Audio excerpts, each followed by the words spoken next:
O que era o espinho na carne de Paulo? E para que não me ensoberbecesse com a grandeza das revelações, foi-me posto um espinho na carne, mensageiro de Satanás, para me esbofetear, a fim de que não me exalte. 2 capítulo 12, versículo 7. 9 de novembro. Em 2 Coríntios, capítulo 12, versículo 7, o apóstolo Paulo escreve que havia recebido um espinho na carne, por causa da grandeza das revelações que recebera.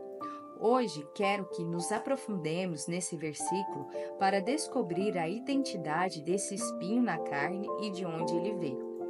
Ele veio de Deus, como alguns afirmam, ou foi enviado pessoalmente por Satanás para impedir que Paulo causasse um impacto ainda maior com seu ministério?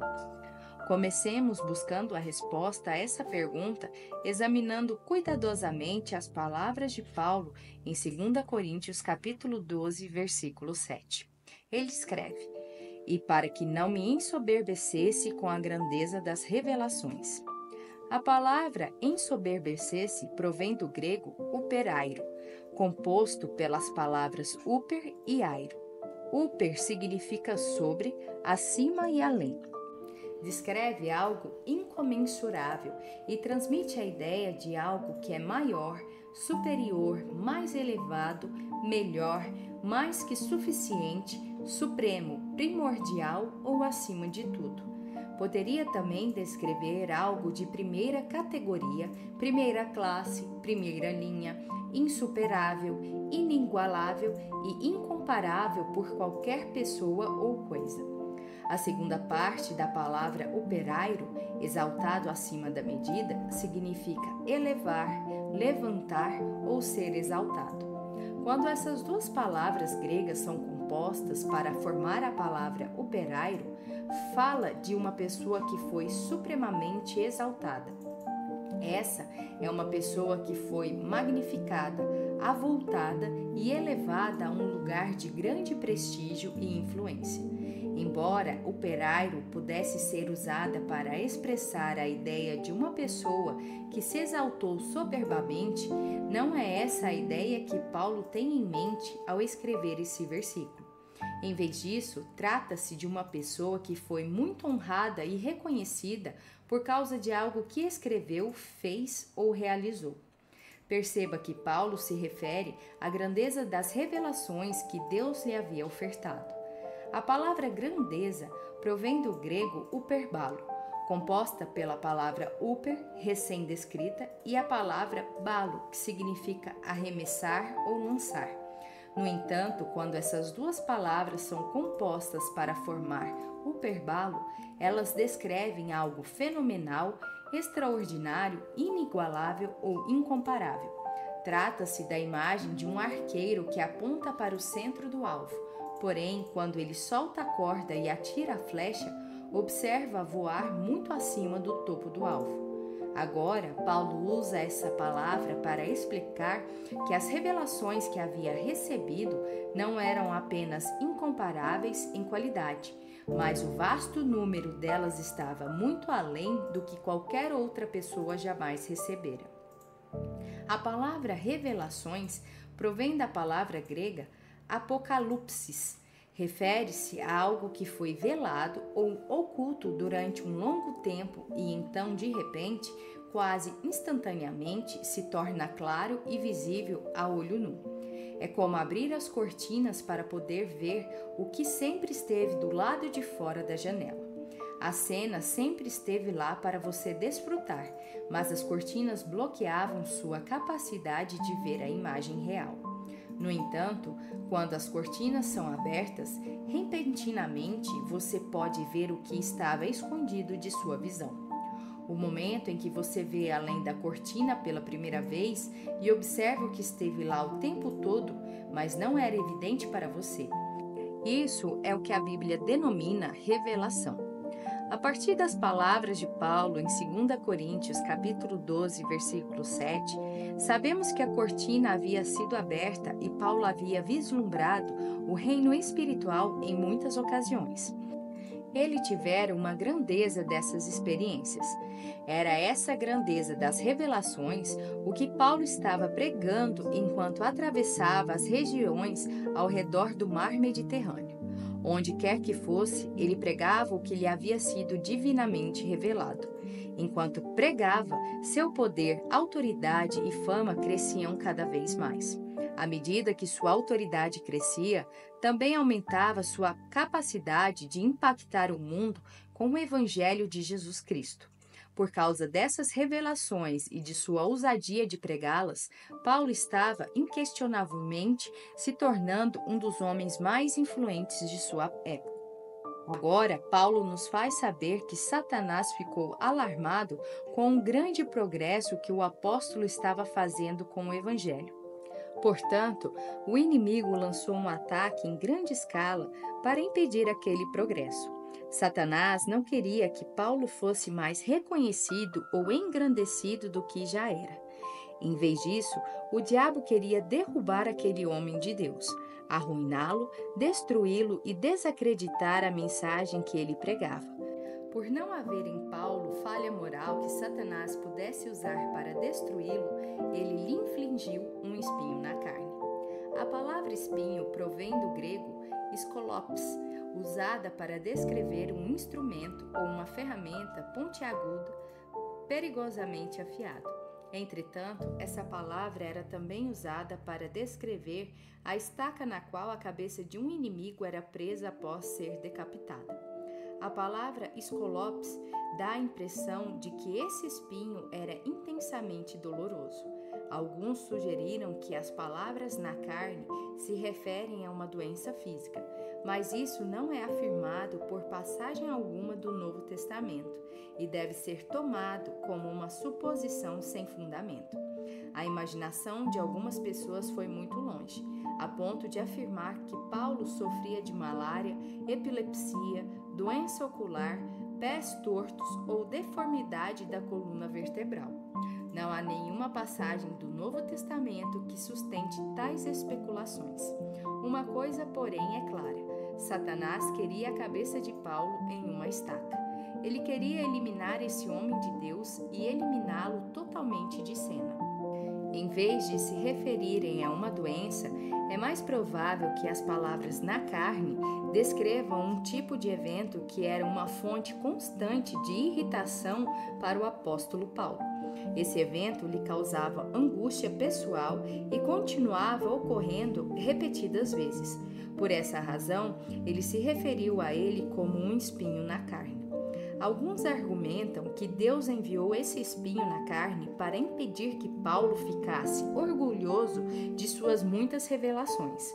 Não há, porém, motivo para debater essa questão, pois Paulo escreveu claramente que era um mensageiro de Satanás para me esbofetear.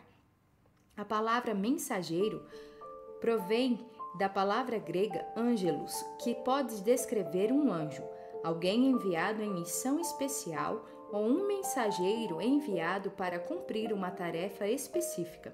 Esse mensageiro de Satanás, talvez um anjo demoníaco, foi enviado diretamente por Satanás para atacar Paulo e restringir o avanço de seu ministério.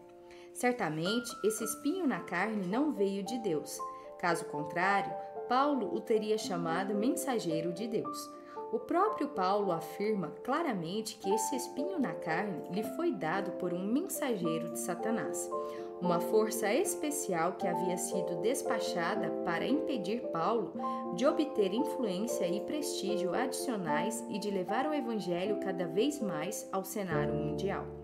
Analise os fatos. Paulo estava pregando para reis, governadores e líderes mundiais. Estava estabelecendo igrejas, escrevendo passagens do Novo Testamento e rechaçando as forças do inferno. Sua influência pessoal estava crescendo e seu impacto aumentando dia após dia. As revelações que Deus lhe dera estavam prestes a mudar o curso da história humana. Temendo que a influência de Paulo crescesse demais, Satanás enviou estrategicamente as forças que haviam sido instruídas a criar perturbações para esbofetear o apóstolo. A palavra esbofetear provém do grego kolafizo, se origina da palavra coláfios, a qual descreve o punho ou as articulações dos dedos. Ao tornar-se a palavra colafitzo, usada por Paulo em 2 Coríntios capítulo 12, versículo 7, refere-se a espancamentos com o punho. O tempo verbal grego descreve espancamentos intermináveis, inflexíveis, contínuos e repetitivos. Isso significa que Paulo não está falando de um único evento, mas de uma série de vários eventos.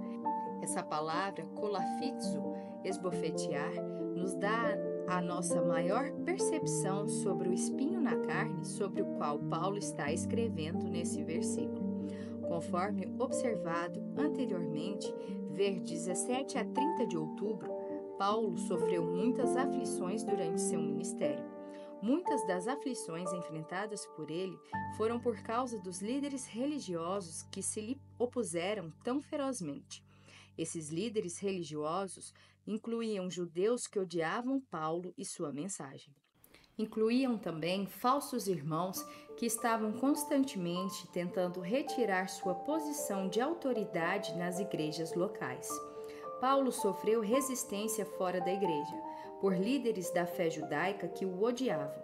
Ele também encontrou oposição dentro da igreja, daqueles que o queriam fora de cena para poderem tomar o seu lugar de destaque.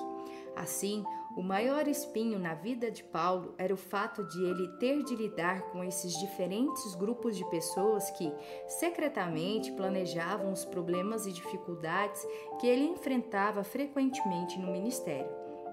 Um mensageiro especial de Satanás, talvez até mesmo um anjo demoníaco, havia sido enviado para instigar aquelas pessoas contra Paulo.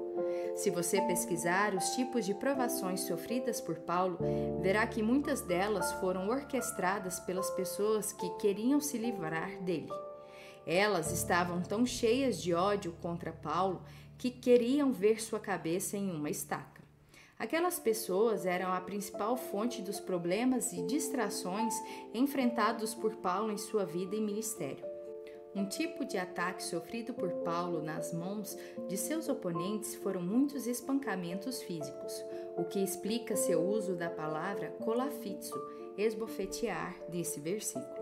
Entretanto, Paulo era também constantemente esbofeteado, assediado, incomodado e distraído pelas atividades negativas daquelas pessoas.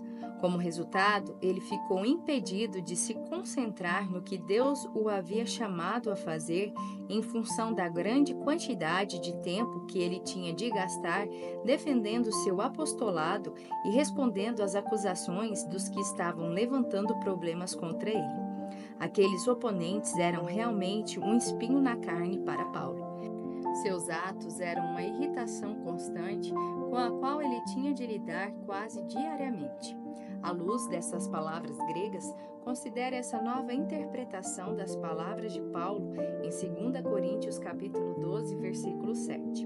Por causa das fenomenais revelações que recebi e em virtude do grande número dessas revelações que me foram confiadas por Deus, e para impedir o progresso fortemente visível que estou fazendo na causa do Senhor, um mensageiro especial foi enviado por Satanás para me assediar com constantes distrações e problemas.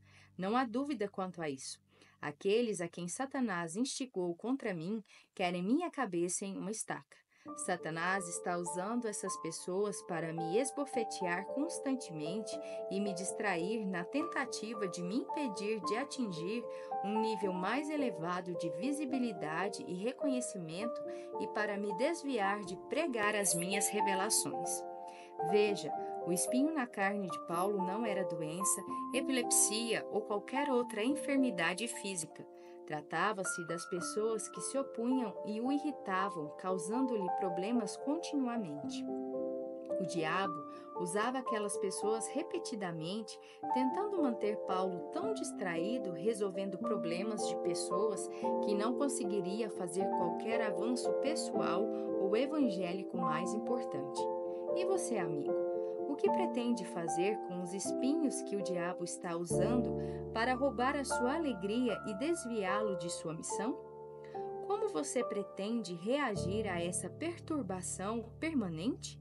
Paulo nunca permitiu que pessoas o impedissem de cumprir seu chamado divino. Por isso, hoje eu exorto você a seguir o exemplo dele. Não se permita ser parado por pessoas. Obviamente, o diabo está com medo de você, de seus dons, potencial e revelações. Caso contrário, não precisaria incitar pessoas a provocarem problemas para você. É mais do que provável que a oposição que você está enfrentando seja uma boa indicação de que você está no caminho certo. Por isso, continue avançando em direção ao seu objetivo ordenado por Deus, independentemente das distrações que tentem roubar o seu foco. Ouça esta oração e veja se ela se encaixa em sua vida. Senhor, peço que tu me ajudes a permanecer concentrado em meus objetivos, mesmo quando o diabo tentar usar pessoas para roubar a minha atenção e me distrair. Sabendo que o diabo tenta usar pessoas, peço que tu me ajudes a me preparar espiritual e mentalmente para que eu possa manter meus olhos no objetivo que tu deste à minha vida. Escolho perdoar aqueles a quem o diabo usa. Orarei para que elas mudem e se arrependam de seus atos. Manterei meu coração livre de ofensa e continuarei a marchar a todo vapor para alcançar o que Deus me disse para fazer. Espírito Santo, ajuda-me a permanecer no caminho e a manter meu coração livre de todo conflito. Assim eu oro em nome de Jesus. Para refletir. Há pessoas que o diabo usa regularmente para causar sofrimento em sua vida? Você percebe o comportamento delas como uma distração ou uma irritação, um espinho em sua carne que o diabo usa para roubar sua alegria e distraí-lo de sua atribuição dada por Deus? Você pediu a Deus que lhe desse uma estratégia para fazer com que esses inimigos fiquem a seu favor? Você orou para que o coração deles se transformasse e eles se arrependessem? O que você pode fazer para se fortalecer de modo a permanecer concentrado e sem distrações e resistir com sucesso a esses tipos de ataques? Curte, comenta e compartilha. E até o próximo devocional.